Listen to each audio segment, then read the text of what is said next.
السلام علیکم ورحمۃ اللہ وبرکاتہ نحمد ونصلی علی رسول الکریم اما بعد فاعوذ باللہ من الشیطان الرجیم بسم اللہ الرحمن الرحیم. محترم صادر انجمن اور میری دینی بہنوں، آج کے اس انجمن میں میری تقریر کا عنوان ہے تقوی. یا ایھا الناس اعبدوا ربکم الذی خلقکم والذین من قبلکم لعلکم تتقون. قرآن ناظرین اکرام، میں نے سورہ بقرہ سورہ نمبر 2 آیت نمبر 21 آپ کے سامنے رکھی ہے اس مناسبت سے کہ تقوی کے مطابق چند باتیں آپ کے سامنے رکھوں. قرآن مجید میں تقوی کا تذکرہ 60 سے زیادہ مقامات پر آیا ہے اور اس کے مصیبات کا ذکر 190 سے زیادہ مقامات پر آیا ہے. تقوی کیا ہے؟ تقوی کس چیز کو کہتے ہیں؟ حافظ سیوطی رحمہ اللہ علیہ اپنی کتاب ادر المنصور میں قول نقل کرتے ہیں ابو ہریرہ رضی اللہ عنہ کا. ایک شخص ابو ہریرہ رضی اللہ عنہ کے پاس آئے اور پوچھا مت تقوی، تقوی کیا چیز ہے؟ ابو ہریرہ رضی اللہ عنہ نے جواب دیا هل اقصت طریقا ذا شوک، کیا کبھی تیرا ایسے راستے سے گزر ہوا ہے جہاں کانٹے ہی کانٹے ہوں، جہاں جھاڑیاں ہی جھاڑیاں ہوں؟ اس آدمی نے جواب دیا ہاں. پھر ابو ہریرہ رضی اللہ عنہ نے کہا کہ تم کیسے اس راستے سے گزرتے ہو جو کانٹا دیکھ لیتے ہو؟ تو اس آدمی نے جواب دیا اذا رأیت شوکا عدلت عنہ او جوزته او کسرته. میں جب بھی راستے میں کانٹا دیکھتا ہوں تو کبھی میں پھلانگ جاتا ہوں تو کبھی میں رک جاتا ہوں، گویا کہ میں اس راستے کو پار کر گزر جاتا ہوں. تو ابو ہریرہ رضی اللہ عنہ نے جواب دیا ذاک التقوی، یہی تقوی ہے، یعنی بچنا. قرآن مجید میں تقوی کئی معنوں میں آیا ہے. تقوی کا ایک معنی یہ ہے کہ آدمی کو چاہیے کہ وہ اپنے اندر ڈر اور خوف کو پیدا کرے اور برائی کو چھوڑ دے، اس مناسبت کیونکہ اللہ اور اس کے رسول نے اسے چھوڑنے کا حکم دیا ہے، اس امید سے کہ اگر برائی کو چھوڑ دے تو اللہ اسے ثواب دے گا.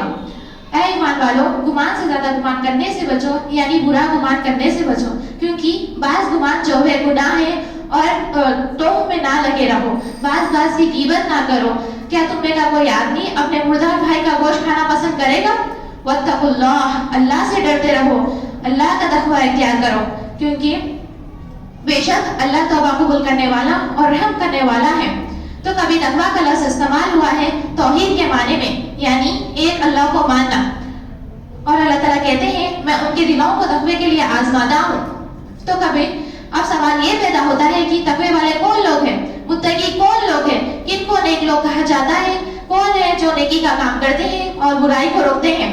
سورہ بقرہ سورہ نمبر 2 آیت نمبر 2 سے 5 میں اللہ تعالیٰ فرماتے ہیں نیک لوگ وہ ہیں جو غیب کی باتوں پر ایمان لاتے ہیں، جیسے اللہ پر ایمان، رسولوں پر ایمان، فرشتوں پر ایمان، یوم آخرت کے دن پر ایمان. ان سب کو غیب کا علم کہا جاتا ہے.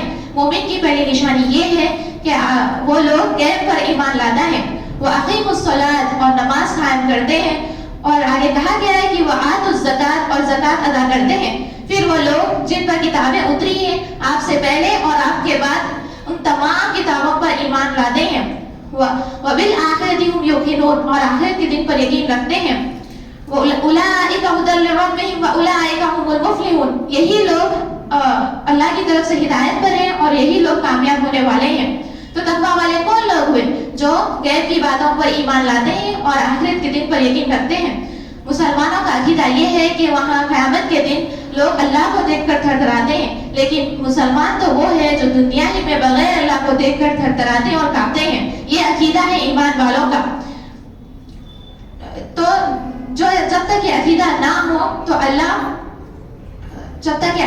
ہو تو دنیا سے برائی کو ختم نہیں کیا جا سکتا.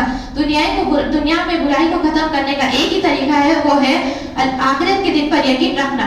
مسلمان نہیں ہو سکتا جب تک وہ عیسیٰ علیہ السلام پر اتاری گئی کتاب انجیل کو نہ مانے.